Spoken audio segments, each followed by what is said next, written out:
Welcome to Coffee Time Again, Exposing the Truth. Dale at the microphone. The show that shows how history is repeating itself. I go back to the past to show what happened and what is going on now. The culture that forgets its history has no future. I follow the path in history to where it goes and relate it to today to reveal the connections. I've gone back as far as the Greeks, the Egyptians, and as early as 2010. So grab your coffee, chair, and listen to the show. On the show today is Douglas Robbins, thinker, writer, seeker, according to him. So I'm going to let Douglas introduce himself and tell a little bit about him, and then we'll get on with the show. So, Douglas, welcome to the show. Have fun. Thank you, sir. Thank you, sir. Very nice to be with you again. So yeah, I'm a writer, podcaster, guy trying to move the needle forward or move the thoughts forward. So I often write about socially conscious ideas, how people are living, often people that are sort of maybe marginalized, people who maybe are living, what does society focus on? The glamorous, the wealthy, but that's not people, right? That's some other fantasy that people want to live. I write about people. I have a story called Love in a Dying Town. It's about a dying factory town where the American dream is crumbling, basically. And yet it's a story of hope and desire to live a good life and teach your kids right from wrong. So it's sort of like that, the juxtaposition of you still have to teach a child right from wrong, no matter what's happening. And so we touch bases a bit on foreclosures and companies leaving and going overseas, etc. But it's really about being a father and taking care of your children and taking care of your neighbors. And so that's often what I write about, is people overcoming challenges, pushed against the wall of society's wall, and trying to do the right thing. So, your book that you just talked about, I'm sorry, my mind went south on me. That's okay. Is that your first book? No, sir. I have about half dozen books out, but that's one of my last ones. I have a couple coming out next year, but that's the last book I came out with. And, again, it's just about that integrity and living a just life. And, we're often asked to compromise who we are and sell ourselves out. And this gentleman is pushed to that, but he does not. He bends, but he does not break. And he finds the strength again to stand up for not just himself, but his daughter. So it's about your children and standing up for your children and teaching them right from wrong. Yes, sir. And also about the community around us. Yeah. If you're crumbling, then that might impact your neighbor. And if your neighbor's crumbling and so on and so forth, well, then the whole community crumbles. So it's really about lifting each other. They're not wealthy. They're not glamorous. They don't have a lot of means, but together they're unstoppable. Yeah, well, that's the way it is with all humanity, I think. Yes, sir. If we stick together, the old saying is, it's hard to break a big bundle of sticks, but you can break them one at a time. So if you stand together, you can't be broken. Absolutely, absolutely. And I believe that looking back at history, it's always been that way. When the people banded together, things began to change. When they stood up and said, no, this far, no farther. And they did that all through history. Yep. They did it with the Magna Carta. They did it with several other dictators, because kings were dictators back in the ancient days, back in the pre and post Middle Ages, the Renaissance time, and eventually the church was a big abuser of people. Sure. They finally stood up and said, "No, we're done." Yeah. And that's how history is. That's how history is again repeating itself, because it's happening in the world today. See, more and more countries go into dictatorships over the course of time, and pretty soon people's going to say enough is enough, and it's pendulum will swing. Yep, I agree. So, we need to get, I think you make some important points because we talked about your book before, Against the War, Dying Town, I believe it was. Love in a Dying Town, yes. Yeah, Love in a Dying Town. And we talked about it before during our first meeting. And I was very, very intrigued by the whole concept of it and what you're trying to say. It's one of the reasons I wanted you on the show, to see more about the book or any other topic you needed to discuss. You're social conscious and trying to make people. There's no song out by, it's an old song, it's been out for a long time, To Beat the Devil. And it's Chris Christopherson's the one who wrote it. And one of the lines in there, I'll see if I can remember it correctly, is singing songs of people, trying to tell people what they don't want to hear, and who's going to listen, to people who listen but won't do anything. I can't remember the exact line, but it's basically what you're talking about. Yeah, We get and people to listen. Douglas, how do we get them to listen to us? There's the question of the day. well, it's curious because we often listen to the wrong things, right? Yeah. We as the old line, which wolf are you feeding? Yep. And often we feed the wolves of fear and drama. What do people love is drama. That's why they pay attention to the social media, and everyone is divisive and bickering back and forth, where the powers that be are the ones sort of pulling all the strings. Now, all the powers that be are not the same. There are differences, but at the same time, most media outlets, most even newspapers at this point, are run by big corporations. So if you keep the people distracted with divisiveness, you keep them away from the real topics. Economic fairness, pollution, I mean, these corporate, I mean, they're literally islands of plastic in the oceans, destroying the ocean. Yeah. Big business doesn't want to change. They don't want to say, oh yeah, let me give up oil for electric cars, or let me give up oil for something renewable, or whatever it might be. You lose money that way. Same with the healthcare industry. The healthcare industry is not about healing people, right? They might have, some to some degree, but it's typically about handling symptoms and not the cause. Right. And this way you make millions of dollars off of whomever, continuous, right? You keep everybody sick. You keep them, going to the hospitals, going to doctors, going to whatever. And then you have the costs of that as well. I was just talking to someone the other day about it. An MRI, if you have, I had, for instance, a healthcare, but I still had the deductible. So I hadn't paid off the deductible, which I almost never pay off my deductible because it's so high. Yeah. And so I think the MRI was something like $2,500, but because it was run through the healthcare company, they got it down to $250 for me. Right. Well, clearly that's what the price should be. Right. Right. That's the going rate. But if you're a schmuck off the street, they're going to charge you $2,500. Yeah. Yeah. The big pharma industry is not interested, like you said, in the cure, because they go out of business. If they cured all the diseases, they'd go out of business in a hurry. And the doctors are trained to depend on the big pharma. They're trained the same way as big pharma is saying. And going back to your point about the newspapers being controlled by big business, and the TV stations and all the media, newspapers, radio, are controlled by about 7 or 8 big companies. Yeah. So they all preach the same thing. They use different words, but it's the same point. Yeah. And some of them are fine. Some actually want to provide actual news, but at the same time, there's certain places they're not willing to go.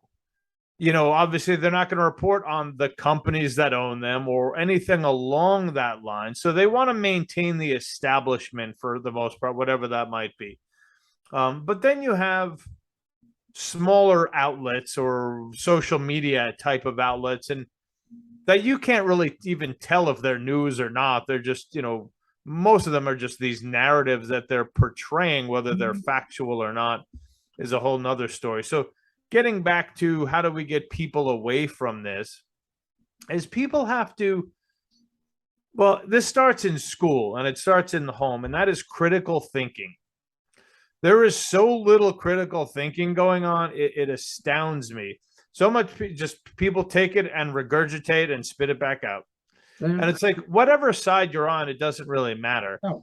You want facts, you want information so you can make informed decisions that affect you and your life and your vote. I personally believe that we need to teach our children to think, not what to think. And that's what they're doing, they're teaching them what to think. And all the other nonsense that's going on in schools, it just drives me up a wall. Yeah. I interviewed an educator here not too long ago, and she was saying that in the district she works in, they're getting away from a lot of that now and going back to teaching. And I did a podcast on education in America and how bad it was. And my proposed solutions are not total solutions, but things you can do that's going to improve the education. And one of the things I said is get the cops out of the school, because they're an authority figure that's going to have put in therapy. They'll put in, if they want somebody to be there to help the kids in a crisis, have a therapist there. I firmly believe that. Sure. And have a peer therapist, somebody their age or close to their age, because they're going to listen more to somebody close to their own age than they will to some old fella like me. Well, the whole education system is not based on the life, of becoming an adult and becoming a functional adult. It's about regurgitating information and, IQ and passing standardized tests. But something I keep coming back to on my show, The Den of Discussion, is it's really EQ, or the emotional quotient, your belief system that governs your life, not information about World War II or something like that. It's how, let's say you had a rough childhood. Well, you're going to take that sort of emotional turmoil or emotional trauma in through school with you, into your adulthood with you. So you're going to be a stunted human. Yeah. And so the other part of that is a number of parts. Like you're saying, therapy, kids need to be taught this a little bit more of how to heal things, how to handle things, how to adjust, etc. But also with schooling, it fails us miserably with handling money, with debt, with investing, with but we're trained to be good little shoppers. Oh, yeah. We are trained to be good little consumers, and I want the house with the 2.5 cars and the picket fence, and we're trained to be in debt. That's what we're trained to do through school, through the wants and desires, and your life is going to be great if you have these things. But we know life is, it's nice to have things, of course. Yeah. But that is not going to fulfill your life. Whether you have a Honda Civic or a Lamborghini, your life is not going to be fulfilled. How you live your life depends on how you, if you live your life according to your values, your morals, your standards, you're going to be happy. No matter what those values, morals are. As long as they're upstanding and integrity and living with honor and treating others with honor, yes. Absolutely. When I was in school, and I'm 72 years old, so I was in school in the 50s, 60s, 70s. I graduated in 69, so it's 50s and 60s. And that was the beginning of what the downturn of the education we're having now. It was right in that period of time. The 60s with the Cultural Revolution, that they called it back then, with Vietnam War and the Civil Rights Movement of the 60s. And all of that. That's when all of this started to turn, I think. And anyway, that's what I talk about, is that prior to this, then, they were taught to arithmetic, reading, and writing. History. And that's one of the things I say in my podcast. I did on education. We need to bring back in history from day one. The Earth was created 4 billion years ago, and that's when we started history. Start teaching it. Science needs to be taught really, and get the girls involved in the science. I got 12 granddaughters. I'd like to see 1 or 2 of them get into the science. Wow, Right 12. now, I got 9 granddaughters, 3 grandsons. I got 9 grandchildren, but 3 of them are boys. Okay. And like I said, get the police out of the schools. That doesn't help matters at all. But teach them reading, writing, and arithmetic again, and history and science and shop. You know, I'm a firm believer, and not everybody needs college. Sure. So if you got a child that doesn't need college, get him into a trade school. Teach him a trade. He'll make more or better money anyway as a plumber than he will as a basket weaver. Sure. So I firmly believe in that we've got to teach our kids what they need for themselves. Well, we need to teach them to be whole humans. Yes. Yes, some of that is going to be at the home or wherever else, but school is such an opportunity, these formative years, that yes, this information is imperative, but we need to teach them how to be. I mean, the whole point of school really is to become functional adults. And how do you function in society? And so school is a really antiquated institution at this point, really outdated in the modes. Again, when you come out of school, forget about college even for a moment. Like when you come out of school, you know, you really need a lot more information to how to navigate the world, how to be an upstanding citizen, how to be an adult, how to learn investing, how to learn jobs and resumes and everything else. And that's the whole point, right? And but there's such a disconnection between education and being a human being and what life throws at you. We don't need to worry about, we need to learn to teach our children. Because you're right, we need to teach the adults to be adults. Sure. I mean, how many adults do you know are, pardon me, children, are babies? Yeah. Are spoiled or have temper tantrums or have never grown up. And I don't mean in a good way, never grown up, in a bad way. They still act like children. I know several of them that way, and I'm sure you do too. Yes, sir. Many. They're so narcissistic. Absolutely. That's the thing. Absolutely narcissistic, because when you're in that state, you're selfish. All you can think about is yourself, and that breeds narcissism. And that's why we have a lot of the problems we have in our political system. We do. I did a podcast on mass shootings, and one of the things I said in this, first of all, we put the parents in therapy, then we put the children in therapy. In school. Just, we need people who are educated in a way that they are a part of society, not a part different than society. Yes, and a lot of people feel very isolated, right? Yes. And not just, a lot of people feel isolated for a number of reasons because of the design of our society. And this also leads me to my next idea, and this is something I'm very strong about, is civic duty. I really feel like it's such a mistake to not have something built into our system that you must have civic duty, 6 months, a year, whatever it might be. Something, again, like you were saying, like when you're part of something greater than yourself, it is very hard to be destructive. You're building something that's beyond you. You feel deep satisfaction. You feel connection. But when you don't have that, you're at home, sitting, watching whatever, playing games. You feel isolation. Those negative voices start growing. Right. But when you're connected to something, there's meaning. Yeah, I totally agree with that statement. And I think you're right about civic duty. In fact, as I mentioned in 1 or 2 of my podcasts, that we need to not necessarily bring back the draft, but no, it has nothing to do with that. Yeah, Peace Corps or something that brings people together, makes them a part of something, and builds them up rather than reduce them down, beat them down. Of course.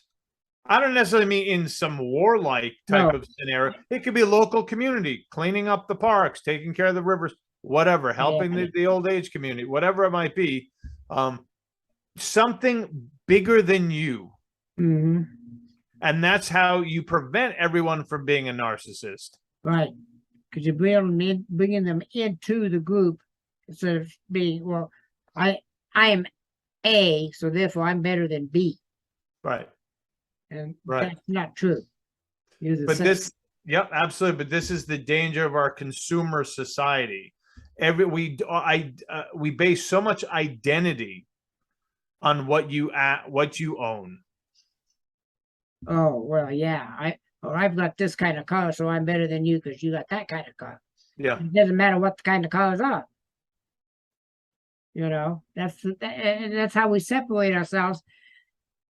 And we don't need separate. We got enough separation. We need to start decreasing the amount of separation between the various races Sure.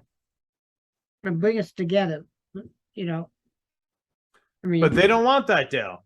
no. Divisiveness sells. Oh no, of course it sells. And it keeps you in political power.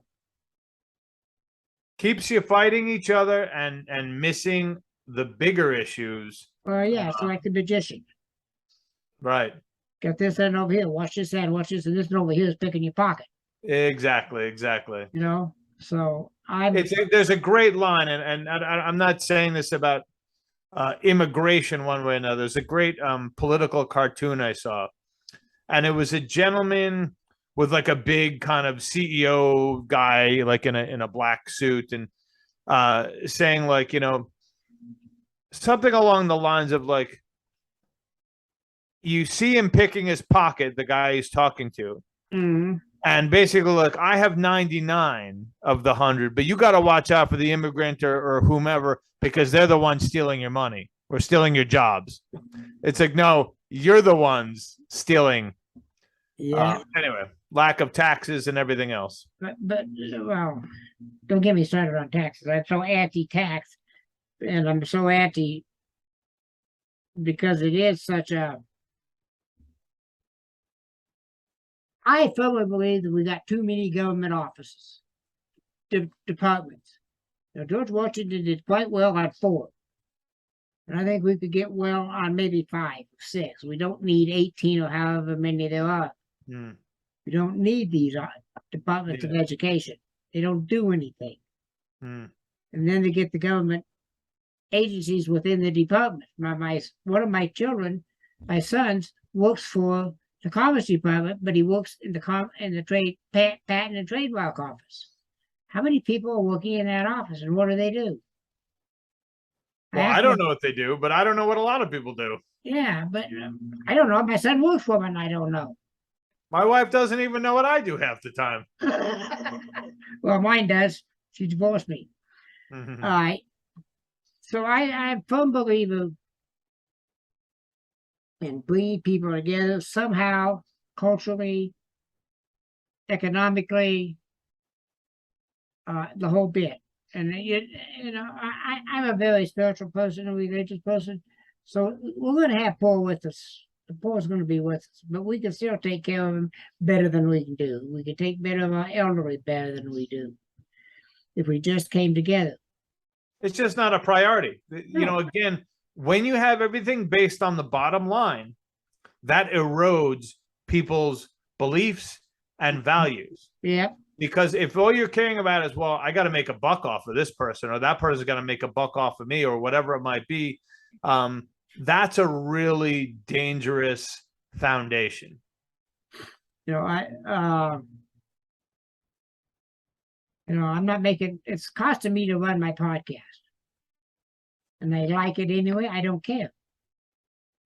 I was talking to my financial advisor today, and he was telling me how much I'm spending on my podcast. I says, yeah, but it's going to stay that way because I love doing it.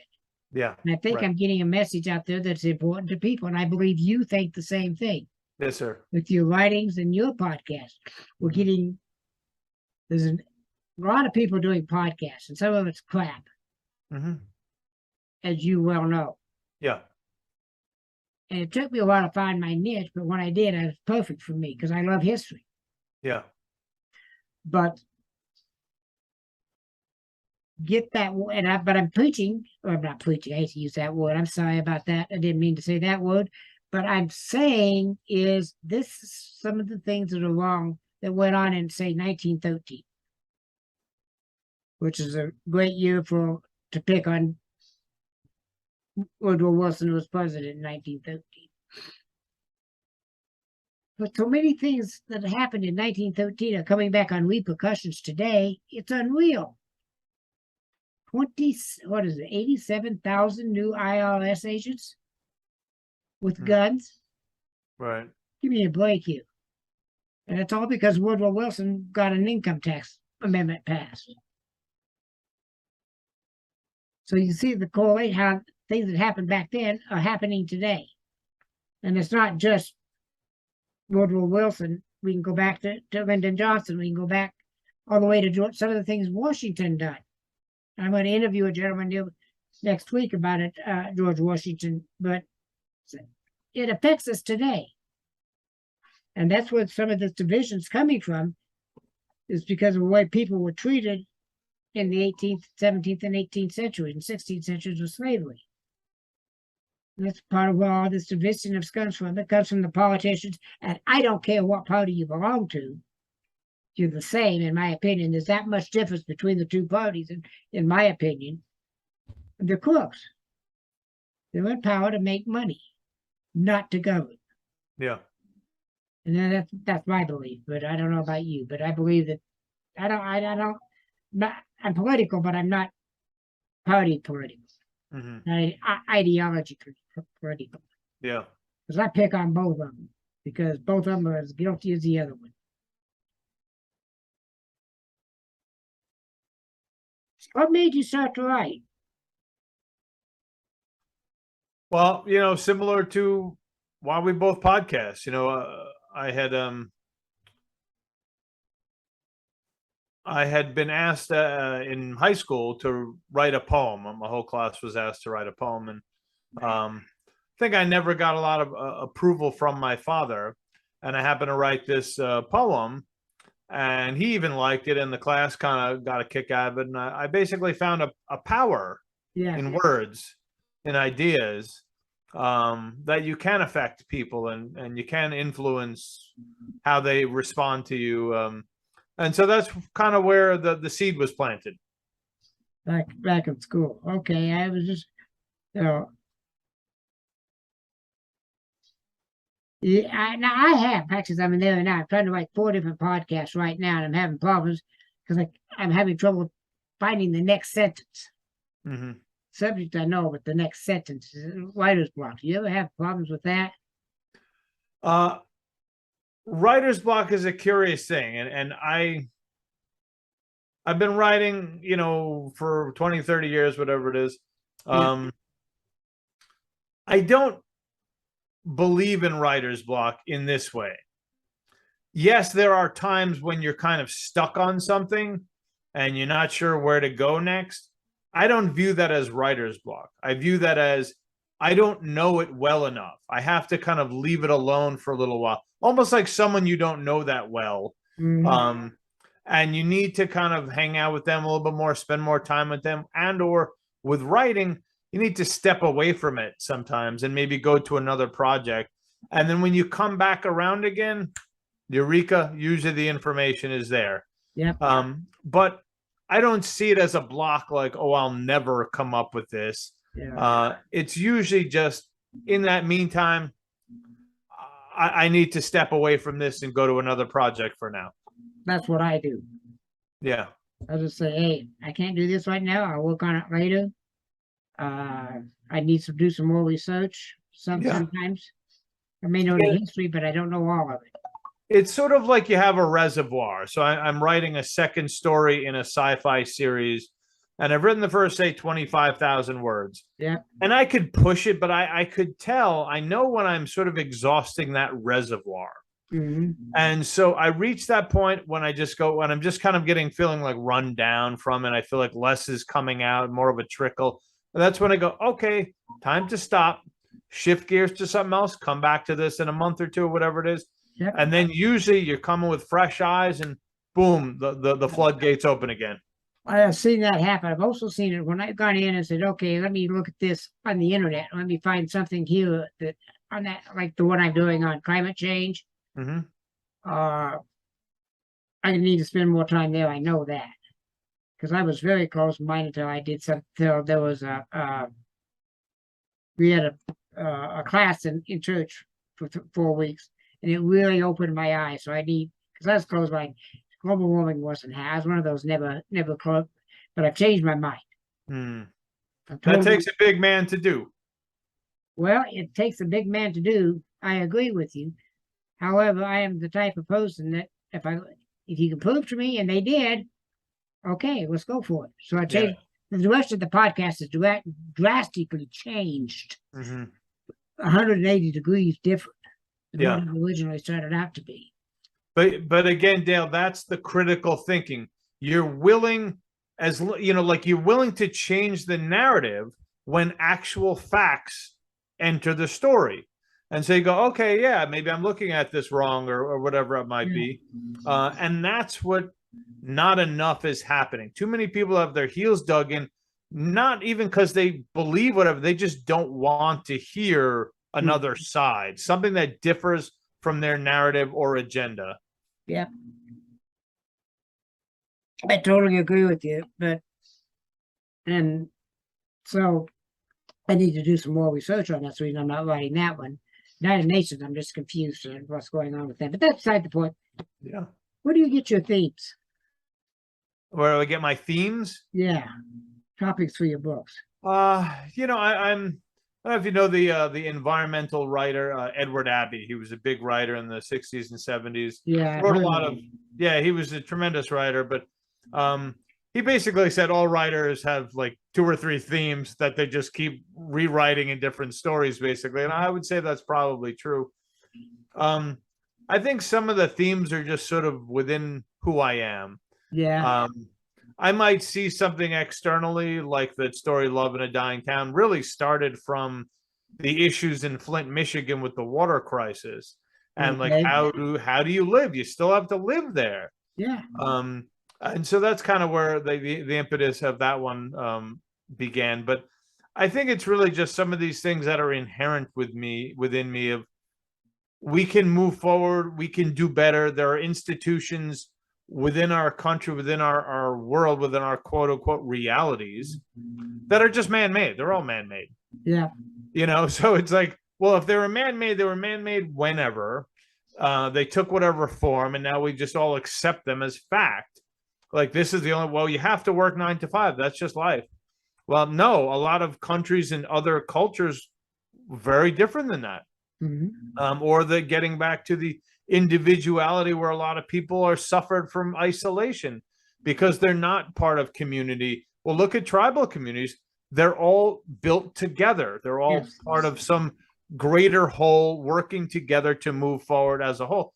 So some of these things are just sort of embedded within my psyche of who I am, and I do write them in various ways, but it usually just comes from this sacred place of wherever we come from.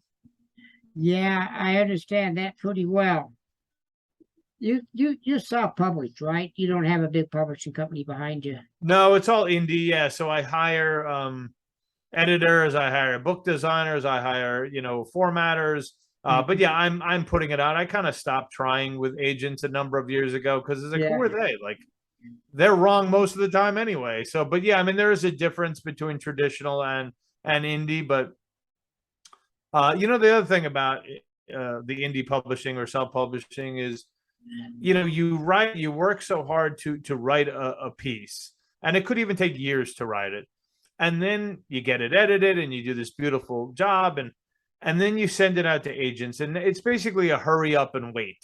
Because now the agents or the gatekeepers, I call them, like, they could take months to get back to you, if they ever get back to you. And now you're just like, what are we doing with yourself?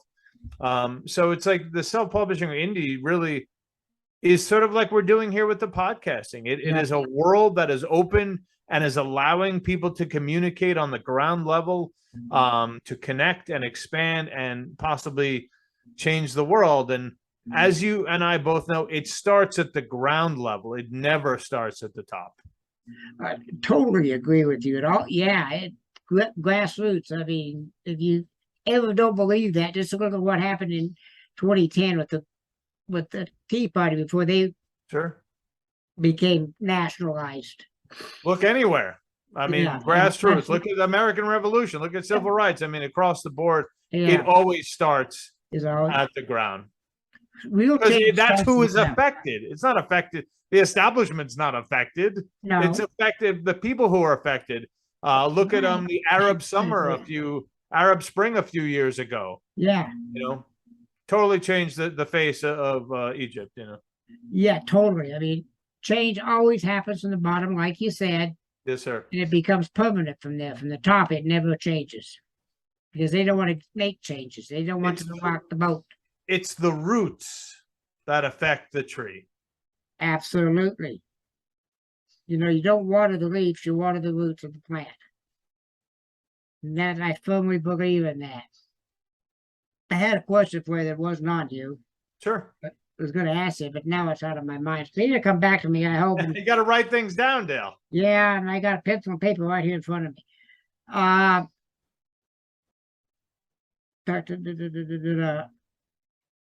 What is it besides change are you hoping to accomplish? Is there anything you really want to see happen?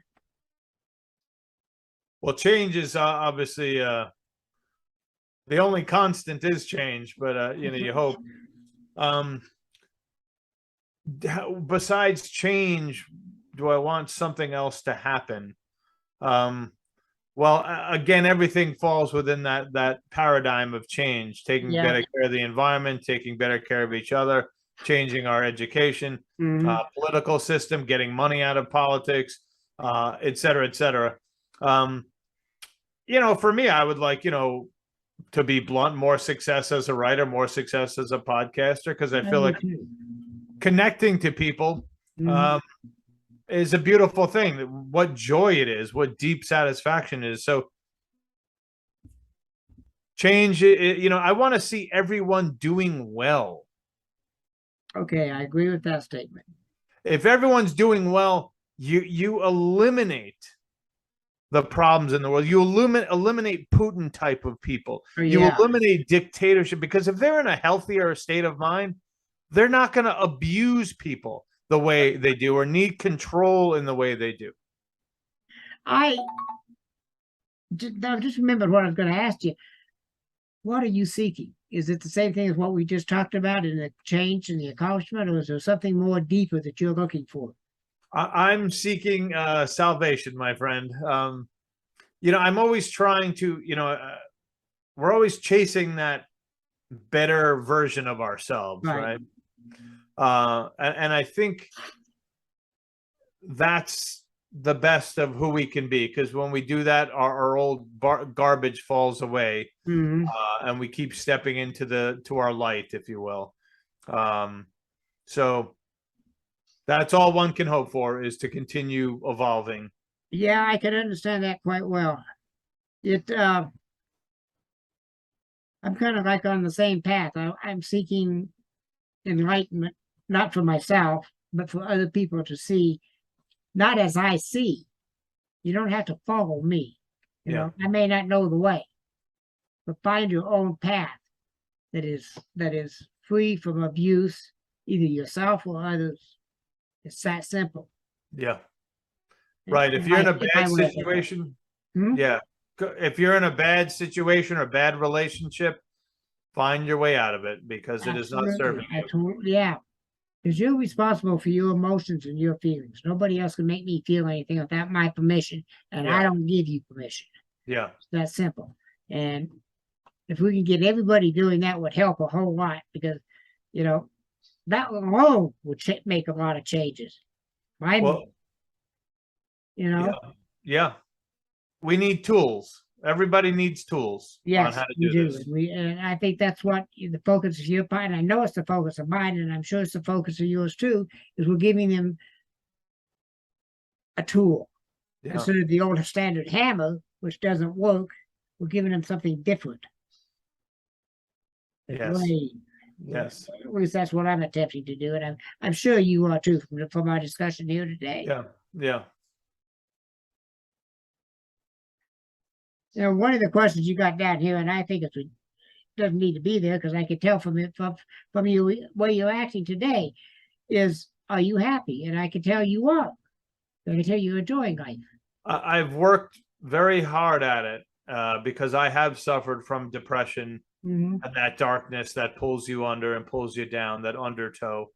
And it's an awful place to be, that isolation. I've known it well, and it is not a place I want to be, and I want to help anybody maybe alleviate some of that. Yeah. So yeah, am I happy? I'm getting happier and happier. Yes. And because I'm honoring myself, I'm honoring that divine spark within me.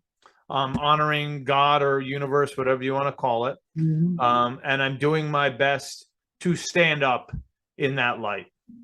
Yeah. Because I could tell I'm an ex-counselor, drug and alcohol counselor, and an ex-police officer. Yeah. So I'm trained to observe things. And I can tell when somebody's genuinely happy or somebody just putting it on. But going back a couple of pages real quickly, we're running short on minutes here. There's a gentleman that I interviewed, the first one I ever interviewed, and he's the gentleman that landed his gyrocopter on the grounds of the Capitol building in Washington, D.C. on, I forget the date, it was 2015, I believe it was, but he landed a gyrocopter with 535 letters for the members of Congress on how to get the money out of Congress. And I interviewed him. And his basic theme is real simple. And I think if you got it working at the precinct level, it would do fantastically to get rid of it. And his idea is you get two people, you get a Democrat and Republican running for the same office, standing side by side and saying, I don't agree with 99% of what you say, but let's get the money out. I pledge it right here. I want to take one guy. And they both say the same thing. I don't believe in what you say. I don't trust you, but I want money out of politics, so I will not accept any money. And if both do that and follow through, K Street would be closed down. Yeah. Yeah.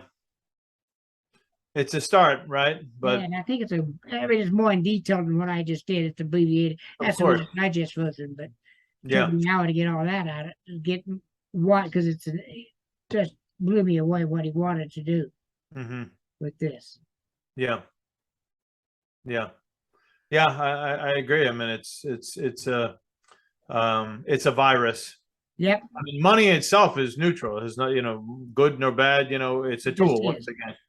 But the way it's handled in DC, it's pollution that is eroding everything that everything that our forefathers ever stood for.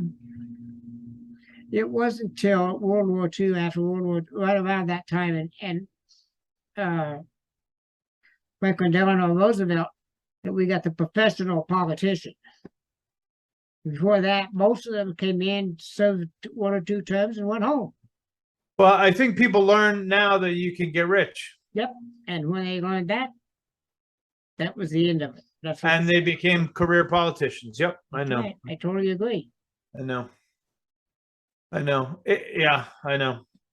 It just, I don't know what to do. I mean, except what, his name was Doug also. And his idea was fabulous. In depth of what he was talking about. It's not it's a good show, but I edited it badly because it was my first one and I didn't have the software I'm using now. But in my opinion, it's pretty good on what he has to say. And that was my first interview that I'd ever done. The rest of them were all written and read audio, so the visual too. So I went with Lisbon and I could get the video on. And then I found Podmatch, of which of course you're a member of too. Yeah, I love Podmatch. Yep. I do too. I love it. I've got to go over there. I think I've got a match over there now. I got to go check out. So we're running out of time here. We got about 5 minutes left. What's your closing statement? Closing statement, Dale, is, people often say they're doing their best, right? Oh, I was doing my best. Mm-hmm. It's a very kind of pat response to things. But often we're not doing our best. We're not seeking our best. We're not identifying issues within ourselves, why we're acting in certain ways. And I would say, critical thinking is key, but really taking inventory of what our priorities are. Yeah. Who do we want to be in this life? It's very easy to blame people. Oh, this or that happened when I was a kid or whatever. Yeah. And we've all suffered from whatever traumas. But we don't want to inflict this upon others. We don't want to instill it upon our children or our spouses. And so doing our best is not just saying, well, I'm doing my best. I'm in the moment. I did whatever. It's taking inventory of who we are right now. And you might have messed up this minute. You might have yelled at your daughter for something wrong. But take an inventory. Was she wrong just being a kid? Or were you wrong because of some old issue you've held on to? That's doing our best. Is healing so we can move forward and instill the best part of ourselves into our daughter, our siblings, our spouses, whomever. So I will leave you with that, I guess. I think that's an excellent statement, and I totally agree with it, simply because I practice it. Yeah. Why did I react the way I did? Where did I fail? Yeah. Or what reaction should have I have? I could, or not should have, but could have used instead of. So I want to thank you for being here, Douglas. You've been an excellent guest. I truly appreciate it. Thank you, Dale. It's such a pleasure. Yeah, and take care of yourself, and maybe we'll see each other on the internet again. Sounds good, sir. You have a good day. You too. You have a magnificent day. Be well now. Bye. Are you itching for a good story? Laughter among friends, maybe even a mystery or two? Well, you're in luck. Fire Breathing Kittens is a standalone Dungeons & Dragons podcast. Each episode is a separate 3-hour-long story, like a movie for your ears, so you can listen to these adventures in any order you like. So join us on a real play D&D quest as we solve mysteries, attempt comedic banter, and enjoy friendship. Fire Breathing Kittens podcast, fantasy, action, mystery.